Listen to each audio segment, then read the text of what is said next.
नमस्कार दोस्तों। आज का टॉपिक है संधि। सभी प्रतियोगी परीक्षाओं में जहां हिंदी आपसे पूछी जाती है वहां ऐसा नहीं हो सकता कि संधि का कोई प्रश्न ना आए। संधि का प्रश्न हर हाल में आपसे पूछा ही जाएगा। ये क्लास आप अभी ऑफ कर दो। अभी ये वाली देखो। ठीक है। आप बिल्कुल बोल सकते हैं। आप ऐसे मौन धारण करने की जरूरत नहीं है। जब आपसे पूछा जाए तो आप बोलिए। आप बिल्कुल कंफर्टेबल क्लास लीजिए। देखो, संधि क्या होता है? आप एक बात समझ लो। चीजें रटने थोड़ा सा घुमा लिया। नहीं, आवाज आ रही है। यहाँ से देखो, संधि क्या होता है? आप रटो मत, समझ लो। देखो, दो वर्णों, रिकॉर्डेड है, लाइव नहीं रिकॉर्डेड है, दो वर्णों के मेल को संधि कहते हैं। संधि वैसे क्या होता है? आप कौन कौन सी संधि के बारे में जानते हैं? और इसके अलावा इतिहास में और कौन कौन सी संधि होंगी? बरसाई की संधि, अलाहाबाद की संधि।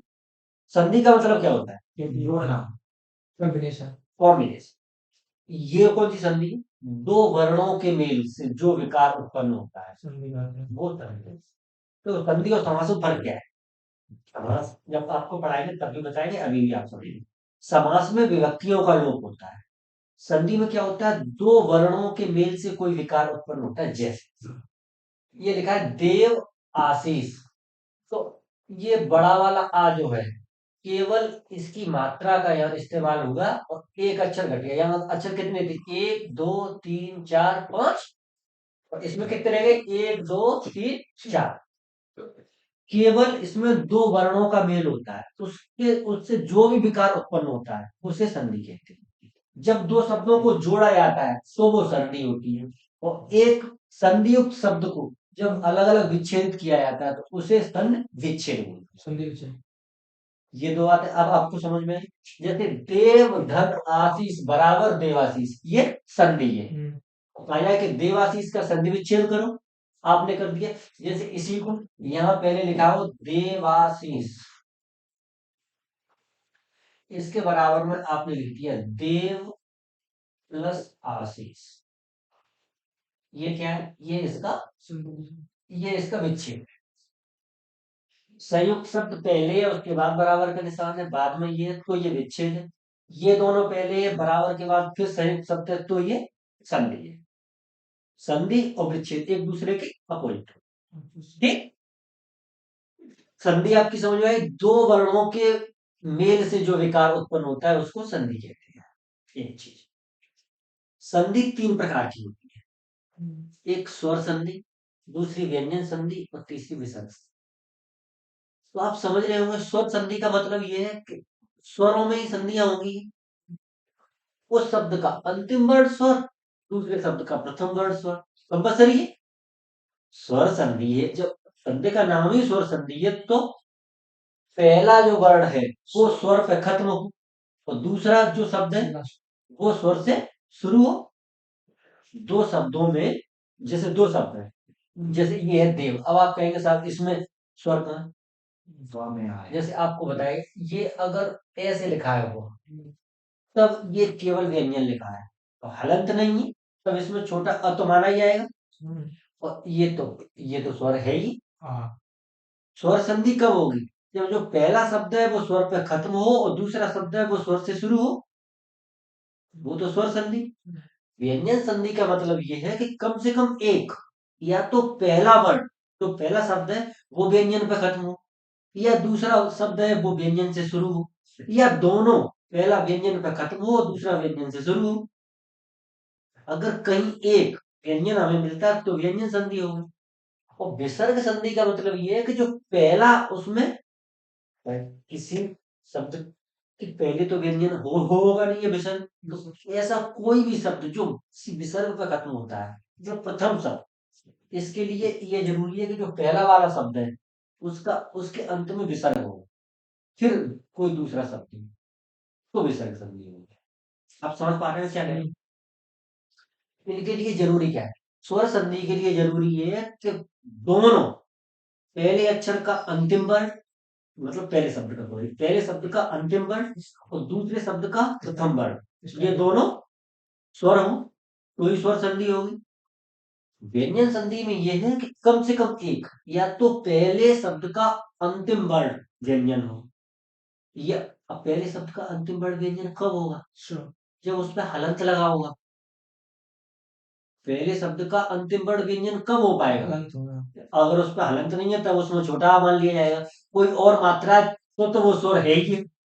हो, या तो पहले वाले शब्द पे हलंत लगी हो या दूसरा शब्द व्यंजन से शुरू ही हो रहा हो। इन दोनों कंडीशन में वो कैसी होगी? वो व्यंजन संधि होगी। और विसर्ग संधि के लिए ये बहुत जरूरी है कि जो पहले वाला शब्द है उसके बाद विसर्ग हो। है? दूसरा शब्द विसर्ग से तो शुरू नहीं होगा। हो सकता है ऐसा कि कोई शब्द शुरू ही विसर्ग से हो, ये तो असंभव है। तो शब्द पहला वाला जो है उसके अंत में अगर विसर्ग है फिर वो किसी से संधि कर रहा है तो वो कौन सी वाली होगी? क्लियर? अब हम आज देखते हैं कि स्वर संधियां क्या है। देखो, स्वर संधि का मतलब है पहला शब्द स्वर पे खत्म हो और दूसरा शब्द स्वर से शुरू हो, उन दोनों का मेल हो, उससे जो भी विकार उत्पन्न होता है उसे हम स्वर संधि कहते हैं। ठीक? स्वर संधि 5 प्रकार की होती है। दीर्घ स्वर संधि, गुण स्वर संधि, वृद्धि स्वर संधि, यड़ स्वर संधि और अयार स्वर संधि। अब महत्वपूर्ण ये हम इन्हें क्यों पढ़े? परीक्षा में जो प्रश्न आते हैं उसमें कुछ एक लिख दिया, जैसे उसने कहा कई बार ये क्वेश्चन पूछा गया, नयन में कौन सी संधि है? में कौन सी संधि है? और चार उसने ऑप्शन दे दिए, ए, बी, सी और डी। अब अगर आपने इनका वर्गीकरण सही से नहीं पढ़ा है तो आप इस प्रश्न का जवाब दे ही नहीं पाए। अभी हमने आपको पढ़ाया नहीं तो आपसे सवाल कैसे पूछ लेंगे? सवाल अभी क्लास खत्म होने के बाद पूछेंगे। मैं आपको ये बता रहा हूँ हम क्यों पढ़े। इस तरीके के प्रश्न आते हैं परीक्षा में। उसने यहाँ 4 विकल्प लिख दिए, मान लो इन्हीं में से कोई से आप एक छोड़ दो। ए पे मान लो ये लिख दिया, बी पे ये लिख दिया, सी पे ये लिख दिया और ये लिख दिया। अब आपने पढ़ा नहीं तो आपके लिए तो चारों ही, तुक्का लगाना है तो कोई सा लगा दो। जब तक हमने आपको पढ़ाया नहीं या आपने कहीं और से पढ़ा नहीं तो आप कैसे इसका जवाब दे पाओगे? इस प्रश्न का जवाब आप इसी क्लास में दोगे अच्छी तरीके से सोच समझ। इस प्रश्न को होल्ड करते हैं, आगे बढ़ते हैं। देखिए,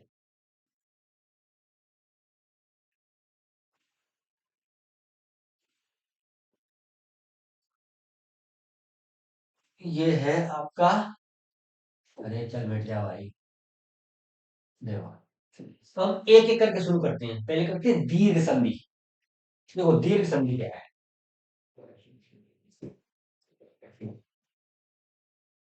जहां समान स्वर, ध्यान से समझना, अब ये एक एक आपको समझानी है। देखो पहले पेज पे लिखते हैं दीर्घ स्वर संधि, इसका पूरा नाम है दीर्घ स्वर संधि।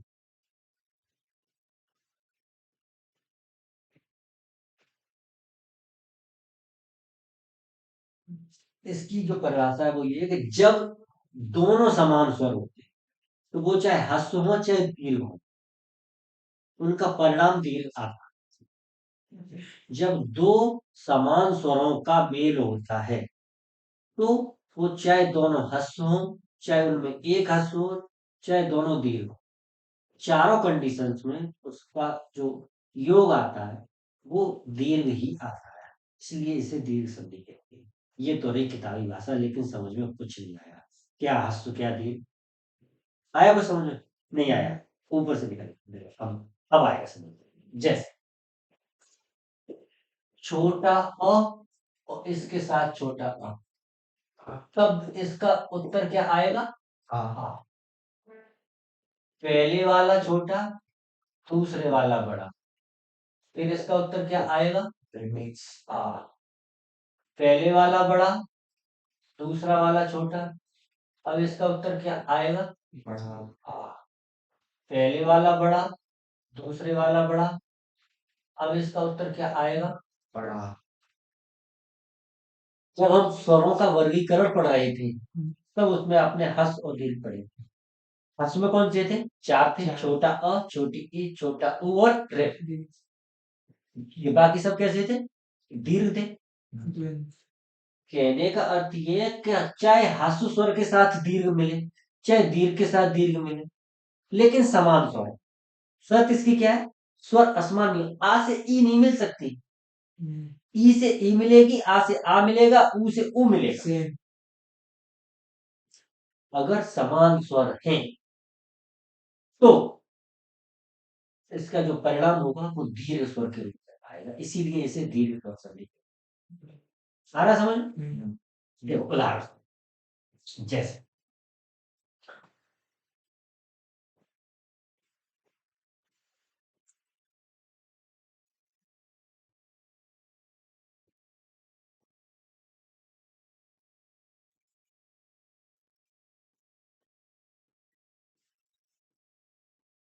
इसे हम क्या कहेंगे? रामाश्रय। रामाश्रय। एकदम आपको नए शब्द बता रहा हूँ जो किताबों में मिलते हैं कुछ समझने के लिए। या जैसे हमने कहा माँ में तो हलन था ना। नहीं, हलन आते ही ये संधि नहीं होगी, फिर ये व्यंजन संधि बन जाएगी। हलंत आई तो इसका मतलब इसमें तो छोटा अ है ही नहीं। ये बात पूछे समझे। बिल्कुल। हाँ है ना। आ को हटा के उसमें एक पाई के ले रहे हैं आप। आ को हटा के एक पाई के ले रहे हैं बीच में। आ को हटा के क्या? जैसे राम है ना राम। हाँ हाँ तो राम लिखा हो ना मुझे। हाँ। वहाँ आ लिखा हो आमेश। ठीक है। तो आ हटा दिया आपने, तो आपने बताया आ प्लस आ इक्वल टू आ। हमने आ हटाया नहीं। अब समझे, ये जो है इसमें हमने आ हटाया नहीं। कब जाओ राम, और यहाँ लिखा हुआ है आश्रय, यही तो था वहां हमारा। इसमें अंतिम वर्ण क्या है? आपको वर्ण का विच्छेदन करके हमने बताया था। र, धन, आ, धन, म, धन, प। यही तो होगा इसका विच्छेदन। अच्छा, इसका विच्छेदन यही है ना। इसका विच्छेदन क्या है? ये तो हुआ इसका। अब इसका क्या है? आ, धन, तो धन, आ, धन, र, धन, ए। इसका अंतिम ये, और इसका प्रारंभ में ये। समान स्वर है, तभी तो दोनों का मेल होगा। और छोटा अ और बड़ा आ, छोटा अ और बड़ा आ, हमें सेकंड एक मिनट डबल थर्ड थर्ड। हाँ वो हमें दिखानी पड़ेगी। ये है छोटा अ, ये वाला जो है इसका मिलके क्या बनेगा? हाँ, बड़ा आ। इसीलिए रामाश्रय हो गया। समझ गया? अब आप समझ गए? जैसे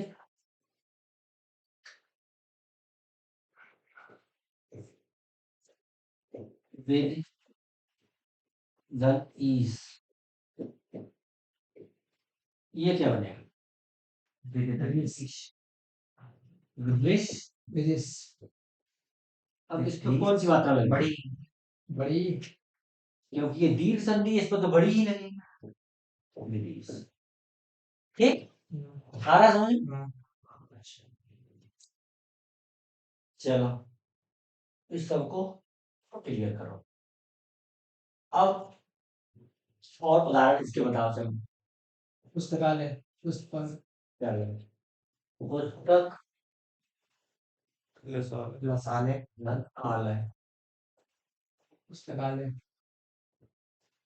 ये क्या बन गया? पुस्तकालय। ठीक। अच्छा, कपीस। चलो कब, कपिधनीस धनीस, धन, ईस, कपीस, विद्यालय, कपीस। विद्यालय। अब देखो, संधि तो लोग पढ़ लेते हैं, आएगा इसमें, इस वाले में से पूछेगा तो विच्छेद पूछेगा, संधि नहीं पूछेगा, क्योंकि इसकी संधि बहुत सरल है। अब देखो, जब विच्छेद की बारी आए तो आपको क्या करना है। जैसे मैं आपको ये लिखा है, अब आप इसका विच्छेद कीजिए। ठीक है, बता दे। आपको कैसे सिखा सही है, देंगे। आपका सही है। देखो, हमें विच्छेद कहां से करना है ये ध्यान रखना। जहां पर दीर्घ स्वर हो, ये पूरे शब्द में जी। जहां पर दीर्घ स्वर है हम्म, वहीं से विच्छेदन संभव है और कहीं से संभव है नहीं। ठीक है। तो इसी पे दीर्घ स्वर है। वहाँ पे अब हमें ब्रेक ब्रेक कर देना। ये ब्रेक कर देना है। एक और हमने कर दिया हिम, दूसरी ओर कर दिया आर। समझ रहे हैं? जैसे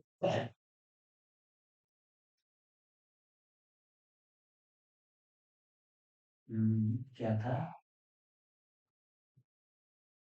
अच्छा, जैसे ये है, इसका आप विच्छेद, क्योंकि हमें देखना है कौन से पे दीर्घ स्वर है। ठीक है। नन, नन, इस इस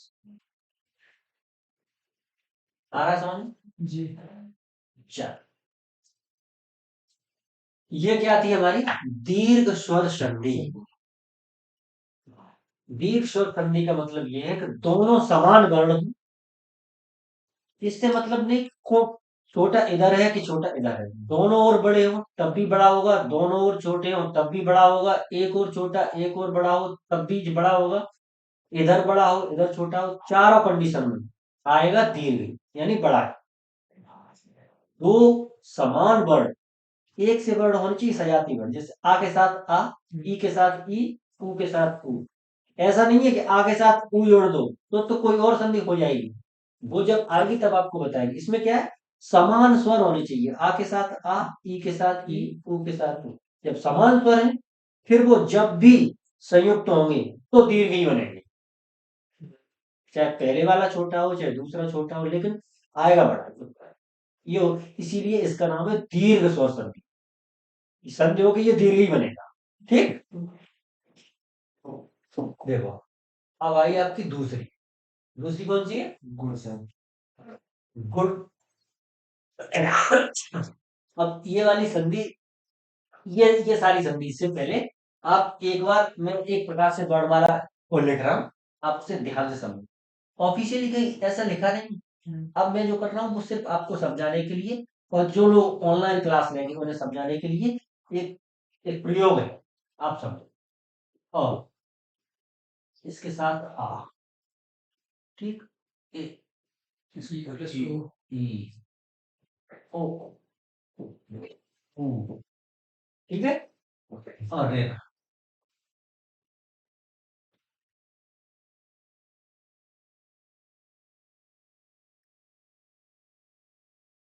इसे मैंने दिया एक नंबर, एक भाग ये हो गया। इन पांचों को दिया दो नंबर, दूसरा भाग ये हो गया। अब मेरे पास बचा भाग नंबर तीन, उसमें मैंने क्या लिखा, ए, आई, ओ और औ। इन स्वरों के मैंने ये तीन भाग कर लिए संधि समझने के लिए आपको। अच्छा, ये तीन भाग कर लिए इन स्वरों, रा, ध्यान दो, मजाक नहीं कहा, ये आपके लिए बहुत जरूरी है। वर्णमाला देखो, वर्णमाला मत देखो। अब देखो गुण संधि क्या होती है, ये वाली आपको याद रहेगी। बिल्कुल। देखो इसे एक पेज पर फिर लिखते हैं। देखो गुण संधि,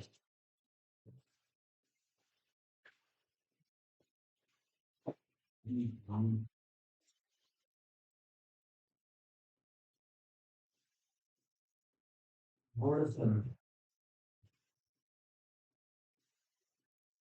कहने का मतलब है हमने जो वो लिखी थी उसमें 1+2 इज इक्वल टू गुण संधि, अभी आपको जो बताए थे कैसे लिखे, ये देखो ये जो लिखे 1+2, एक खाने में ये लिखे, एक नंबर दो नंबर तीन नंबर, मैंने आपको बताया कि अगर 1+2 होता है तो होती है घुड़ संधि। कहने का मतलब अ और आ के साथ ई ई उ या रे रा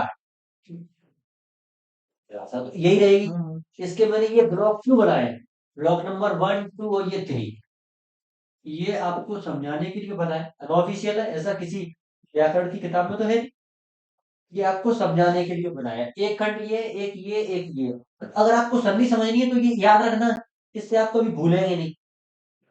गुण संधि देखो, अभी हम दीर्घ समझ रहे थे, इसका मतलब ये था कि आ से आ मिलेगा, ई से ई मिलेगी, ऊ से ऊ मिलेगा। लेकिन अब इसकी बदल गई।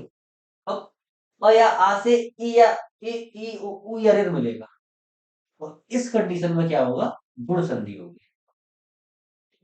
गुण संधि कब होगी? एक नंबर से जब आपका 2 नंबर मिलेगा तब। जैसे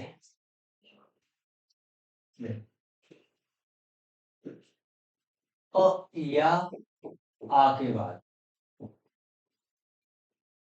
आ के बाद क्या क्या आना चाहिए? ए, ई, ओ, ऊ और रे। तो तभी तो आए। तो गुण संधि होती है। और गुण संधि में होता क्या है? ए और अर होता है। जैसे अ प्लस ई, छोटी बड़ी कोई सी हो, इसका होगा छोटी ई। अ प्लस ऊ हो तो छोटा होगा, छोटा ओ, छोटा वाला एक मात्रा वाला। और अ के साथ अगर ये आए ऋण आए तो इसका होता है अर।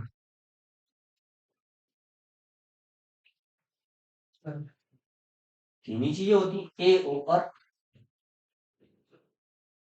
लेकिन ये बड़ी बड़ी नहीं है, छोटी छोटी है। आ के साथ ई आई तो छोटी ए, आ के साथ ऊ आया, छोटा बड़ा कोई सा है, तो ओ, छोटा वाला। आ के साथ ऋण आई तो अर। ठीक। जैसे अब आप उदाहरण देखो, सूर्य ने,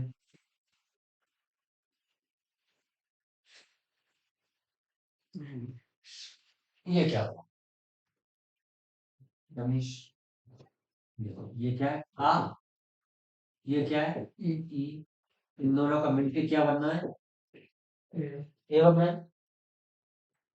मात्रा तो इनकी हट ही जाएगी। र म। और ये वाली ई खत्म, ये सब। तो छोटी जी और उसमें फिर मतलब और नहीं इस है। पे मात्रा अब जब काय लगेगी? ए। मात्रा बीच वाले अक्षर पे ही है। रा पे कोई मात्रा थी नहीं शब्द में। मात्रा इस पे थी, इस पे थी, ये दोनों मात्राओं का तो संयोग हुआ। अब ये क्या बनेगा?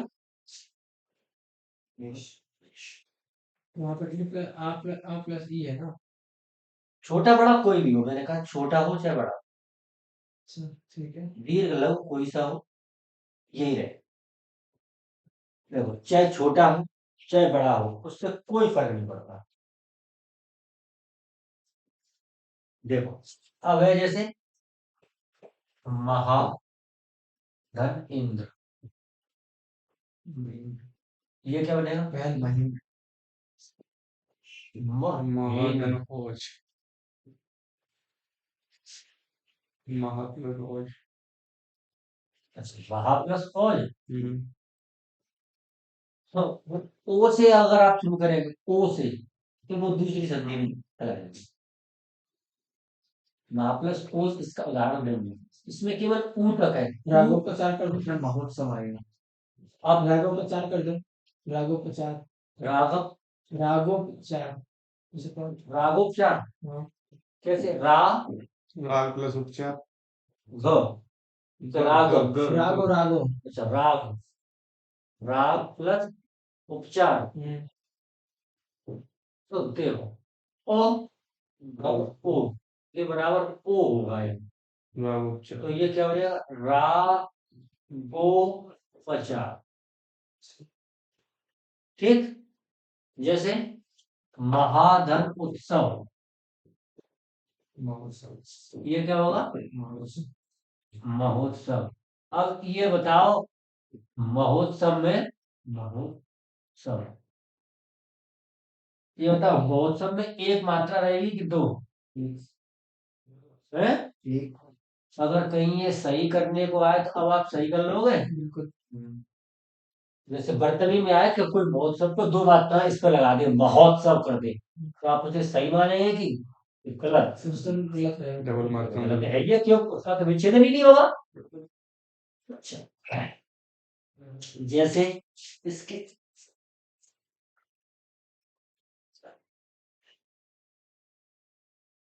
एक और बताओ,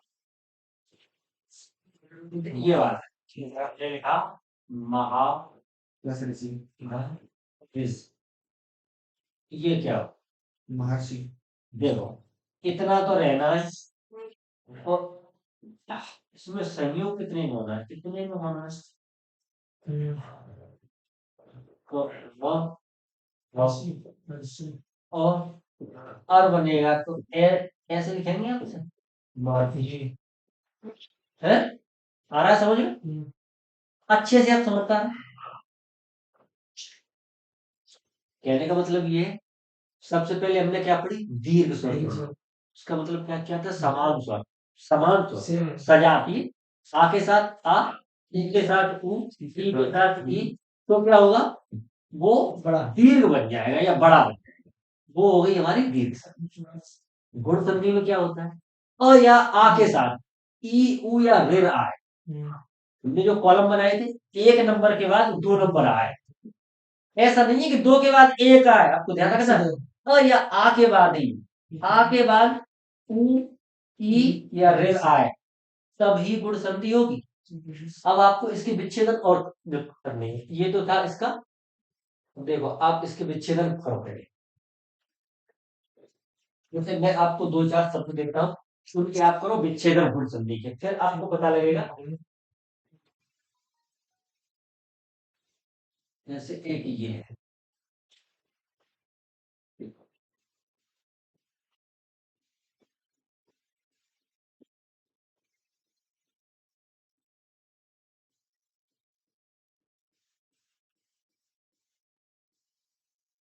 इनके आप विच्छेदन बता। सूर्य प्लस उदय। अच्छा, सूर्य गंगा प्लस उदय। प्लस उदय। गंगा प्लस उर्मी। अच्छा, ये क्या? गंगा प्लस उर्मी। प्लस उर्मी। उर्मी। अच्छा, ये क्या है? क्या लिखे आप? जल प्लस उर्मी। जल प्लस उर्मी। जल प्लस उर्मी।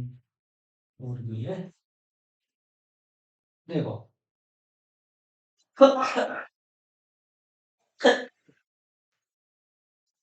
जो उर्मी है, उर्मी कोई शब्द नहीं होता, उर्मी शब्द होता है।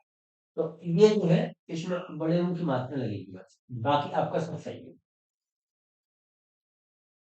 देखो आपने कैसे पहचाना? अगर कहीं भी हमें जब गुण संधि का जो जो विच्छेदन करना है, छोटी ए की मात्रा लगी है यानी ये वाली, या छोटे ऊ की मात्रा लगी है यानी ये वाला, ठीक, या कहीं और उच्चारण आ रहा है पर, तो जहां पर ये चीजें हैं, हमें वहीं से विच्छेदन करना है, क्योंकि हमारा संयुक्त होके यही तो बनता है। तो जैसे ये था शून्योदय, यहाँ क्या था? आपकी ओ की मात्रा थी, यहाँ भी, यहाँ सब जगह ओ की मात्रा थी। अब अगर ऐसा कोई शब्द आए जिसमें ए की मात्रा हो, जैसे यहाँ मैंने लिखा महेश, इसे कैसे करेंगे? म प्लस एस किस बार बोला? म प्लस फिर दो डॉट। खाली म, हाँ। तो महेश। म ह, हाँ। अच्छा हाँ, फिर प्लस हाँ प्लस एस। ईस। नहीं, ये नहीं हुआ। क्या लिखना है? हाँ महा प्लस ईस, महा। अच्छा महा लिखना है, फिर प्लस ईस। बड़ी ई। देखो हमने आपको बताया था शब्द क्या होता है, जिसका कोई एक मतलब हो। अगर आपने खाली दिया पहले, तो इसका इसका क्या मतलब? महा का अर्थ होता है बड़ा या महान से होता है, महाधन ईश, यानी सबसे बड़ा भगवान।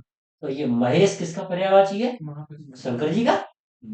शंकर जी को ही तो कहते ब्रह्मा विष्णु महेश, ब्रह्मा तो ब्रह्मा जी और विष्णु विष्णु जी, तो महेश कौन हुए? शंकर जी। यानी जो सबसे बड़े देवता हैं वो कौन है? शंकर जी। इसका अर्थ क्या होता है? महान। ईश्वरों में महान, यानी जितने भी ईश्वर हैं उनमें सबसे महान कौन है? महेश। जैसे हमने यहाँ लिखा, इसका समुच्चय लिखा जय जय प्लस ई। जय प्लस ईश। ईश्वर की जय। जय का अर्थ होता है जीतना। जय इसका मतलब है ईश्वर की जीत या जीता हुआ ईश्वर। कैसे मतलब? ईश्वर की जीत, जय। तो हमें विच्छेदन कहाँ से करना है? आप ठीक है, ये से जहां पर ए की मात्रा हो या ओ की मात्रा, अर की मात्रा।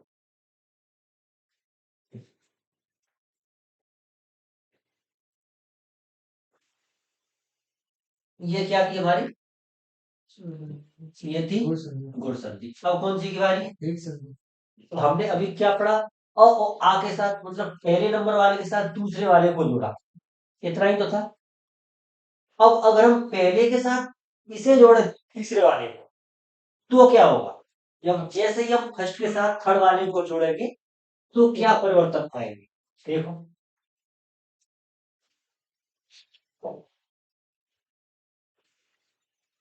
कौन सी संधि है अब हमारी? गुण संधि। गुण संधि। गुण गुण तो हो गई। वृद्धि। वृद्धि। वृद्धि। देखो, इस संधि का नाम है वृद्धि संधि।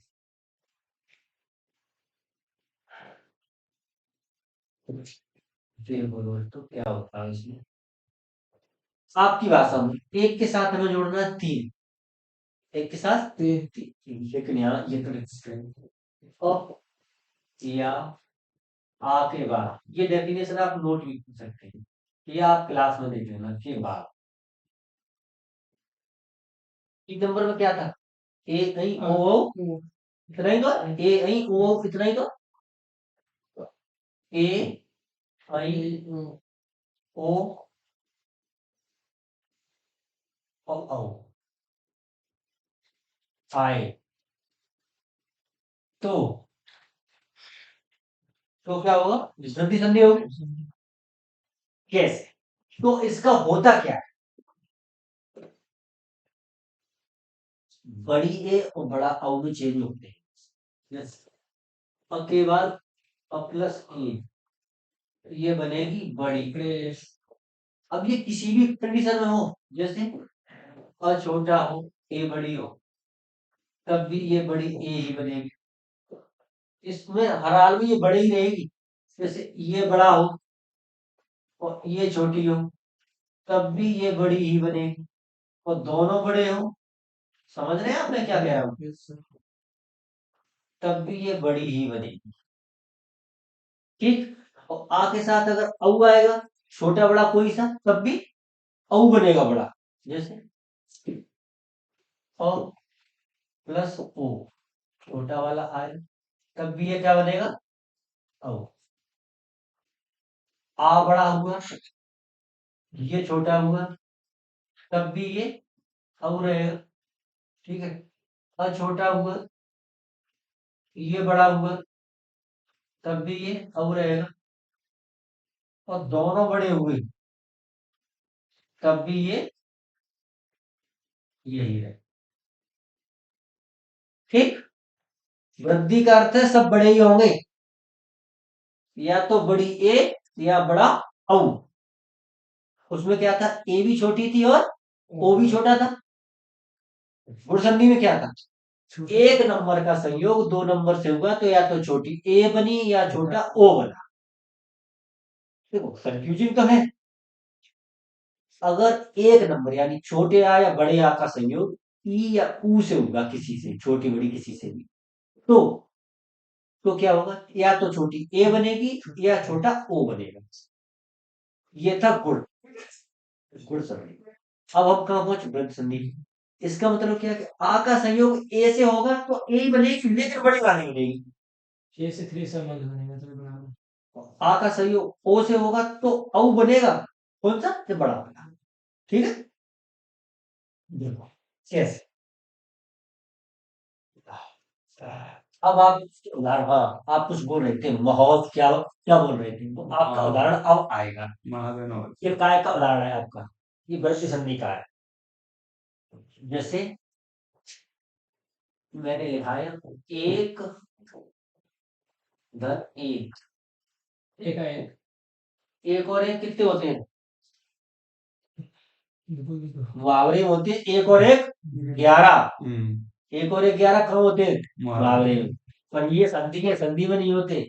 ये कैसे हुआ, देखो यहाँ इसके अंत में क्या है, छोटा आ, और ये क्या है, छोटी ए।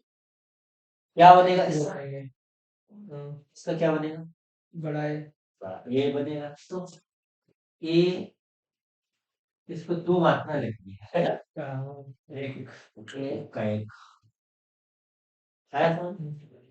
आ रहा है समझ? एक एक क्या होता है। अब इसके बाद जैसे हमने लिखा मत धन एक, मत का इसका अर्थ होता है मत एक सबका का। मत एक हो जाना।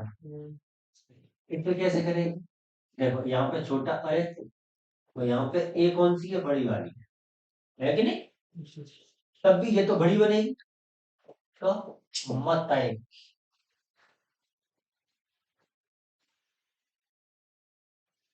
आप क्या बोल रहे थे, माहौल, महा धन ओज, यही तो था आपका। अनुराग जी अब आई इसकी बारी, आप इससे बहुत पहले। आ प्लस ये क्या हुआ, आ प्लस ओ, बनेगा क्या, औ बनेगा, है कि नहीं। तो इसका क्या बनेगा, माहौल। समझ में आ रहा है अच्छे से। अच्छे से, सचमुच भूलेंगे तो नहीं।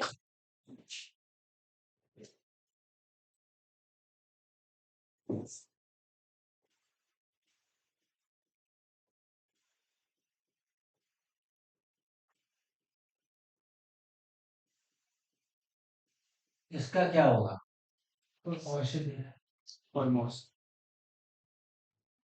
प र मो सुधी। यही ना, यस सही लिखा है, श्योर। चलो अब आप इनके मुझे विच्छेद बताओ। कुछ शब्द मैं आपसे लिख के देता हूँ, उसके आपको विच्छेद बताना।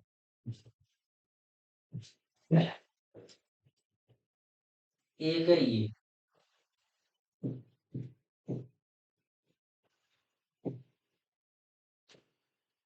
बताइए। वन वन प्लस औषधि। अरे तुम तो यार बहुत होशियार हो गए। अगर तुम इतनी जल्दी से सवाल करने लगोगे तो तुम क्या छोड़ोगे भाई। All of you would be selected in UP police and the other exams, अगर Yes, ऐसे ही sir. कर रहे हो तो। Yes, sir. अच्छा चलो अगला बताओ, तब आप माने कि आप सीख गए हो। बताओ। सफल सदैव। हैं? सद प्लस बोलो, ओ सद प्लस सदा प्लस है। बोलो, सदा प्लस ए तो सदा प्लस ए सदा प्लस एव। है। एव, एव का अर्थ होता है ही, सदा ही, या सदैव का अर्थ क्या मानते हैं, सदा ही, सदा सदा ही, मतलब हमेशा। सदैव का अर्थ क्या होता है, हमेशा।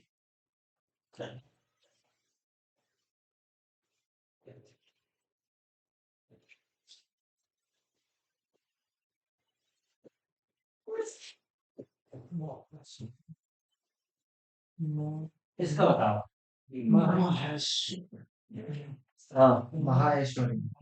है, महाऐश्वरी। महा ऐश्वरी। महाप्लस महा प्लस ऐश्वरी।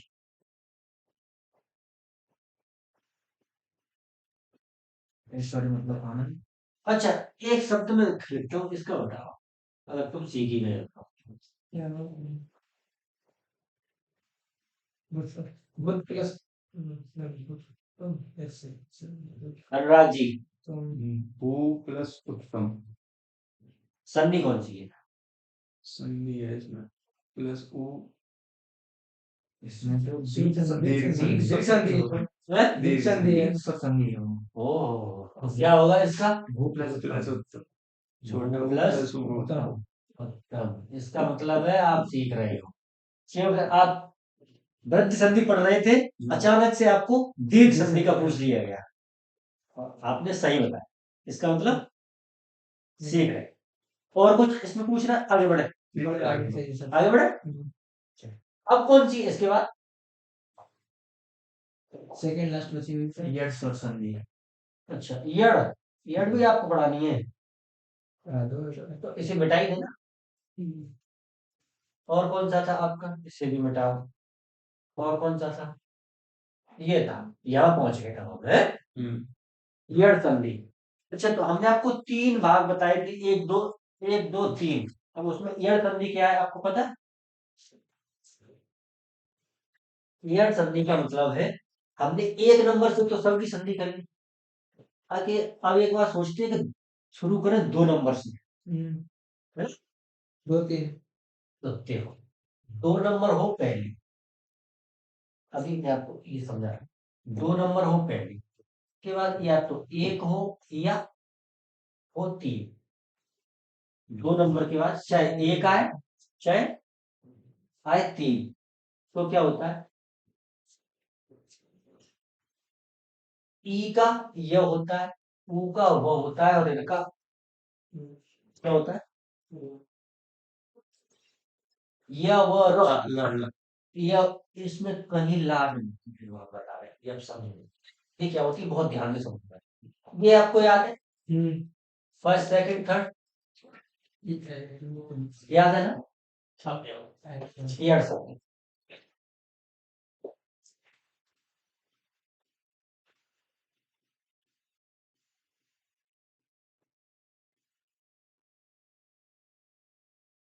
यदि दूसरे वाले पार्ट में कौन कौन से अक्षर हैं? उ उ ई एसी वाला रे और बस यदि ए ई ओ ऊ और रेल के बाद कोई असमान स्वर आए। असमान स्वर का मतलब यही ना हो बस, असमान स्वर आए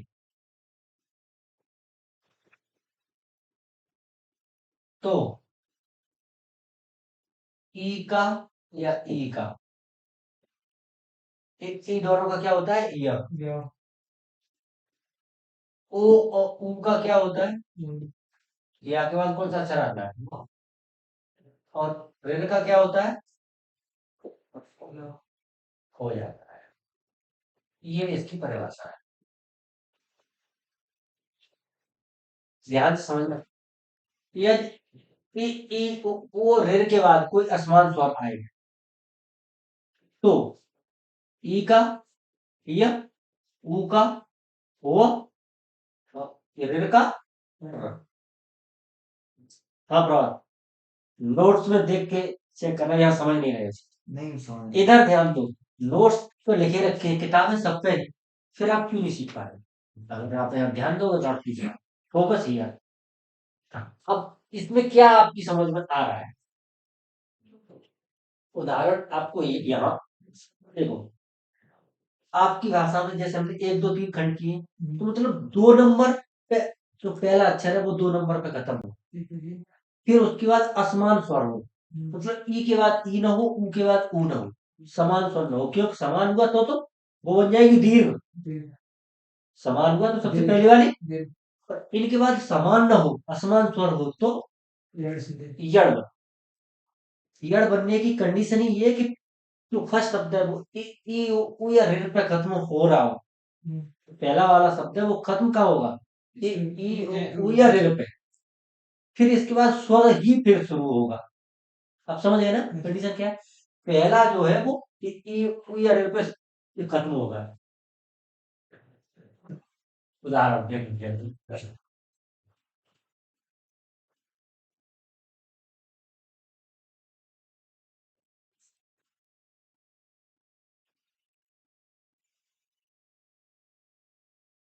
इत्यादि इसका इत्यादि हो जाएगा। इत्यादि क्या लिखा है? यद्यपि होगा सर यद्यपि देखो, छोट ई का क्या बनना है? और या बनना है। अब या एक तो ये है ये, और द और या का मेल करेंगे तो क्या बन जाएगा? द या ध पे। ये क्या बनेगा? या ऐसे आएगा। या ध पे। इसमें दा और या दोनों। थोड़ा हार्ड वर्ड हो गया तो समझ में आने से रह गया। दूसरा उदाहरण इसका देखिए। आप क्या बोल रहे थे? यद्यपि बोल रहे थे सर। यद्यपि तो हो गया। देखो जैसे सरल उदाहरण आपको देखते हैं।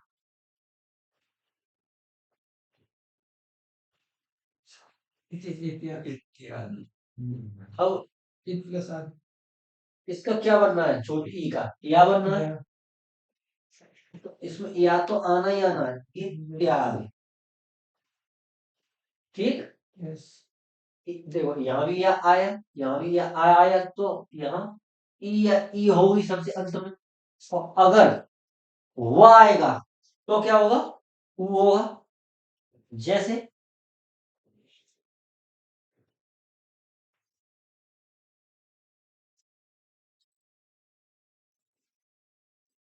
कंफ्यूजिंग हो रही तो बोलो, इसीलिए तो हम आपको पढ़ा रहे हैं कंफ्यूजन के लिए। बोलो। वैसे यदि यदि प्लस अपी लिखे हैं, यद्यपि हो गया, तो यहाँ यह कहाँ आया वहां पर? हाँ, ये जो लिखा है वो क्या लिखा है? ये लिखा है ऐसे वाला। इसका अर्थ होता है तो धन यह। अच्छा ये क्या है? ये न तो धा है। हाँ, ये क्या है? ये ऐसा वाला अक्षर है, इसका मतलब है इसमें आधा द और पूरा ये है। हाँ जी। अब समझ गए? ये वाला समझ में आया? ओके। इसका क्या होगा? देवी धन का। देवी ओज देवी आज देव देवो दोज देवराज।